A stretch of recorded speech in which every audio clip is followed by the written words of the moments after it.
Bonjour Édouard Dumortier. Bonjour Bertrand. iLockYou, c'est le nom de l'entreprise que vous avez créée il y a combien de temps maintenant?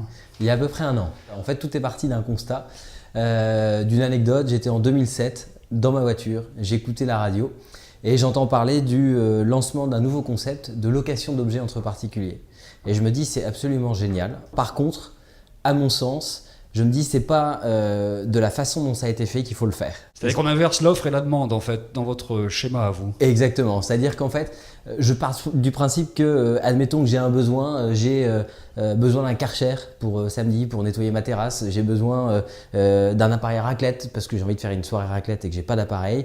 Aujourd'hui, je vais avoir le réflexe d'aller sonner chez mon voisin. C'est un peu le schéma qu'on a voulu reproduire sur iLockYou, c'est-à-dire de faire la démarche de sonner chez l'ensemble de ses voisins quand on a un besoin d'un objet ou d'un service, mais de le faire en ligne. Nous, on va vous géolocaliser. On sait exactement où vous êtes et vous n'avez qu'à poster votre recherche en disant voilà, j'ai besoin d'un coffre de toit pour partir en vacances cet été. Et à partir de ce moment-là, les gens de la communauté iLockYou, c'est-à-dire vos voisins qui sont membres d'iLockYou, qui sont situés autour de vous, vont recevoir votre recherche. Et votre voisin qui a un coffre de toit n'a plus qu'à prendre contact avec vous pour vous proposer son coffre de toit. Alors ça marche s'il y a beaucoup de gens qui sont inscrits autour aussi. Ouais, c'est vrai. Effectivement, c'est un concept de voisinage. C'est un concept d'entraide entre gens qui sont effectivement géographiquement proches. Mais en réalité, on n'a pas besoin d'avoir tant de monde que ça, puisque finalement, quand vous faites une demande d'un objet assez généraliste, la probabilité que parmi vos voisins, vous ayez une réponse, elle est quand même assez importante. Sur iLockYou, on a la particularité d'appeler systématiquement nos clients pour leur demander ce qu'ils pensent de notre concept, de notre site, quels sont les axes de progrès, les axes d'amélioration. Et tous nous ont dit, votre concept basé sur la demande, il est très bon.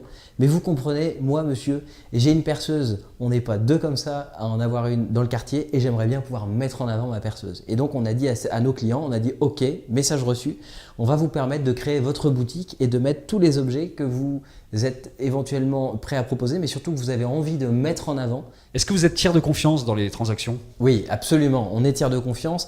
Pour moi, c'est quelque chose qui est absolument incontournable, indispensable. Si on veut démocratiser les échanges entre voisins, il faut absolument dépolluer la relation de tout ce qui peut venir l'entacher ou qui peut venir freiner les gens. L'argent est bloqué par iLockYou jusqu'à ce que la transaction ait lieu. Et vous, iLockYou, au passage, vous prenez 15% de commission, ce qui n'était pas le cas au début d'ailleurs. C'est toujours pas le cas. Mais ça va l'être très bientôt, on est en train d'étalonner ça, je pense que ça sera le cas cet été. Effectivement, on s'oriente vers une commission de 15% TTC. Vous êtes une société bretonne? Oui. Nantes ou Brest? Nanto-brestois, c'est-à-dire que nous sommes trois associés fondateurs, effectivement. Moi, je suis nantais, enfin je suis lillois à l'origine, mais j'habite à Nantes depuis 2007. Et je suis associé avec deux personnes qui sont brestois. La société est basée à Nantes. On ne peut pas dire que vous êtes vraiment des perdreaux de l'année tous les trois. Vous venez de l'économie traditionnelle avec des postes de très haut niveau, des études de très haut niveau également. Et vous êtes lancé dans l'économie collaborative. C'est vrai. Alors, je me suis associé avec Charles Kabilik, qui est un entrepreneur à succès dans l'univers du web et du logiciel en ligne. Et nous sommes associés également avec Ronan Lemoal, qui lui est directeur général de la banque Crédit Mutuel Arkea. Effectivement, tous les trois, nous sommes les cofondateurs d'iLockYou. Et vous-même, avant, vous étiez à la direction d'un réseau immobilier national. Voilà, j'étais à la direction d'un réseau d'agences immobilières en franchise, tout à fait. L'esprit start-up, là, ça vous inspire bien ou pas, vous qui venez de l'économie traditionnelle? Je pense que honnêtement, l'esprit start-up, c'est de l'entrepreneuriat, avec tout ce que ça suppose. Je ne sais pas si c'est mieux ou si c'est moins bien que d'être salarié. En tout cas, ce que je pense, c'est qu'il faut être fait pour ça. Il faut en avoir envie. Moi, ça tombe bien, c'est mon cas. Très objectivement, je m'éclate dans ce que je fais, j'adore. Je prends beaucoup de plaisir, mais je pense que c'est la ressource essentielle pour y arriver.